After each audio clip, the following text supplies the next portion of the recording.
दोस्तों, मुल्क बांग्लादेश के अंदर लगातार एक प्रोटेस्ट चल रहा है, जिस प्रोटेस्ट में अभी तक 100 से ज़्यादा लोगों की मौत हो चुकी है और जिसमें कई सारे तालिब इल्म भी हैं, यानी कि स्टूडेंट्स भी हैं। आखिरकार ये प्रोटेस्ट क्यों चल रहा है और ये प्रोटेस्ट कब से है, इस प्रोटेस्ट का कारण क्या है और ये प्रोटेस्ट बांग्लादेश की हुकूमत के खिलाफ क्यों है। सभी नौजवान इस बात से वाकिफ़ होंगे कि हमेशा मुल्क हिंदुस्तान के अंदर हम लोग प्रोटेस्ट करते हैं रिजर्वेशंस के लिए, यानी कि हमें रिजर्वेशन चाहिए।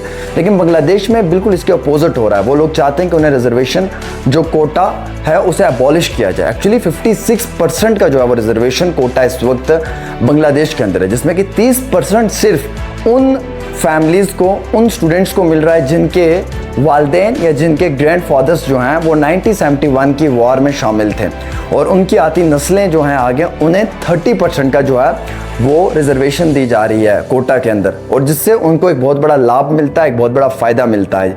और इस वजह से बाकी स्टूडेंट्स को लगता है कि आज जो है वो 50 साल 60 साल हो चुके हैं, अब जिसको जितना मिलना चाहिए था मिल चुका है। अब उनके आगे वाली जो नस्लें हैं वो क्रीमी लेयर में हैं, सो वो लोग फॉल नहीं करते हैं अब उस रिजर्वेशन पॉलिसी के अंदर।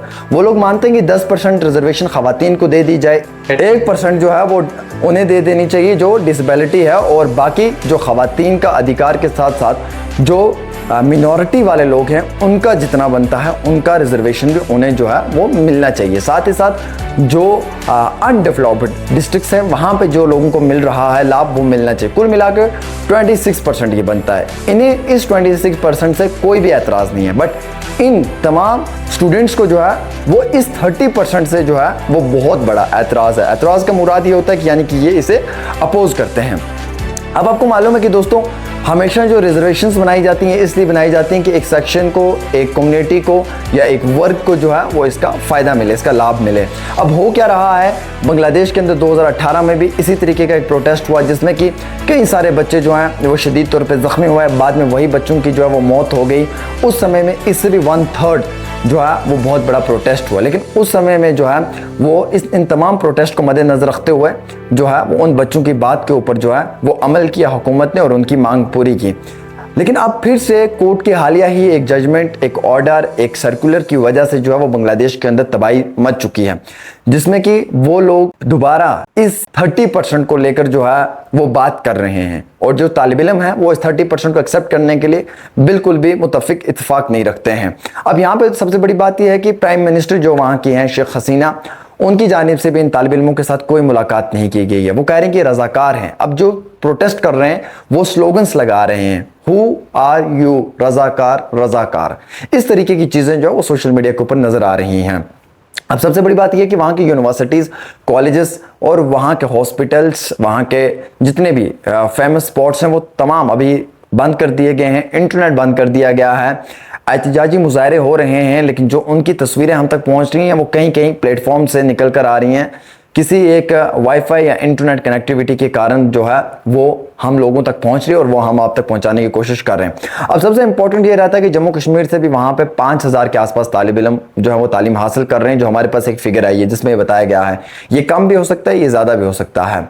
अब ये जो तालिब इल्म वहाँ पर तालीम हासिल कर रहे हैं, इनके वालिदैन बहुत परेशान हैं, क्योंकि लगातार मुसलसल पिछले कई सालों से ये बच्चे वहाँ पे अपनी तालीम हासिल कर रहे हैं और एकदम से इतनी बड़ी वहाँ पे एक टेंशन क्रिएट हुई है, जिसकी वजह से उनके वालिदैन ये मानते हैं कि अगरचे वक्ती तौर इन बच्चों को बांग्लादेश से निकाल कर अपने मुल्क हिंदुस्तान नहीं लाया गया तो शायद उनके वालिदैन काफ़ी बड़ी समस्या में भी जा सकते हैं। मेरी आपसे ये मुराद है कहना कि शायद उनके जो पेरेंट्स हैं वो डिप्रेशन, वो बहुत बड़ी जो टेंशन है उसमें भी जा सकते हैं। अब जो बच्चे हैं वो अपनी फैमिलीज से बात कर रहे हैं, वो फैमिलीज को क्लियर कर रहे हैं कि हमें जो है वो जाने की इजाज़त नहीं दी जा रही है, इंटरनेट बंद हो चुका है, हालात बहुत कशीदा हैं और चप्पे चप्पे पे जो है वो पुलिस यहाँ पे तैनात की हुई है, यहाँ की जो पैरामिलिट्री फोर्स है वो तैनात की हुई है, जिसके कारण हमारा जाना बहुत मुश्किल बन रहा है। लिहाजा ऐसे समय में जो पेरेंट्स हैं वो इन तमाम बातों को सुनकर बहुत डर रहे हैं। अब वो डिमांड कर रहे हैं मिनिस्ट्री ऑफ एक्सटर्नल अफेयर्स से, वो एम्बेसी से डिमांड कर रहे हैं कि तुरंत इन बच्चों को वैकेट किया जाए और इन्हें मुल्क हिंदुस्तान में जम्मू कश्मीर यूनियन टेरिटरी लाया जाए। बल्कि इतना ही नहीं, जो सबसे इंपॉर्टेंट है सेगमेंट वो यहाँ पे यह है दोस्तों कि इस वक्त मैडम महबूबा मुफ्ती भी डिमांड कर रही हैं और उनके साथ साथ मुख्तलिफ और पॉलिटिशियंस जो है वो डिमांड कर रहे हैं इन बच्चों की सेफ्टी कंसर्न को लेकर, क्योंकि safety concern is the major concern जिसके लिए हम सब लोगों को डिमांड करनी चाहिए। वहीं दूसरी ओर जो तालिब इल्म वहां पे हैं उनकी बात जो वो बड़ी मुश्किल से अपने वालिदैन के साथ हो रही है, और जिसके बाइस वो बहुत परेशान हैं और वैसे परेशानी हालत में सिर्फ यही डिमांड कर रहे हैं कि उन्हें वहां से निकाल कर लाया जाए ताकि वो बिल्कुल सेफ तरीके से जो है वो अपने मुल्क, अपने देश हिंदुस्तान वापस लौट कर आए। अभी बांग्लादेश के अंदर कशीदगी में मजीद इजाफा है, तकरीबन 100 से ज्यादा लोगों की मौत हो चुकी है, और इसी तरीके के हालात के अंदर जो है वो रिजर्वेशन पॉलिसी को लेकर जो है वो तालिब इल्मों की जानिब से लगातार प्रोटेस्ट किया जा रहा है। और वहीं दूसरी ओर इन तालिब इल्मों के ऊपर लाठी चार्ज की जा रही है, इन पे जो वो पायलट्स चलाए जा रहे हैं, और कई सारे जो तालिब इल्म है वो गोली का निशाना भी बन चुके हैं। ये हालात है बांग्लादेश के अंदर। अब हम बांग्लादेश को डेमोक्रेसी कहें या डिक्टेटरशिप कहें, ये आप ही क्या दीजिएगा अपने अल्फाजों में, लेकिन हमारे तालिब इल्मों का वापस लौट कर आना जरूरी है। इसी दौरान में एक एडवाइजरी भी इशू की गई है। इस एडवाइजरी में क्लियर जो कॉन्टैक्ट नंबर्स हैं वो भी दिए गए हैं पेरेंट्स को भी और तालिब इल्मों को भी, ताकि वो कांटेक्ट में रहें, और अगर ऐसा कुछ होता है तो तुरंत उन्हें वेकेट करने की कोशिश की जाएगी। आज के रोज जो है वो 300 तालिब इल्मों को जो है वो अलग अलग बॉर्डर से क्रॉस करवाया है और उन्हें मुल्क हिंदुस्तान लाया गया है। अभी बाकी तालिब इल्मों को भी धीरे धीरे वेकेट करने की कोशिश की जा रही है, और मजीद कशीदगी में मजीद इजाफा दिख रहा है बांग्लादेश के अंदर, और हालात बहुत बद से बदतर हैं। जैसे कोई नई अपडेट आएगी हम आपके साथ जरूर शेयर करेंगे।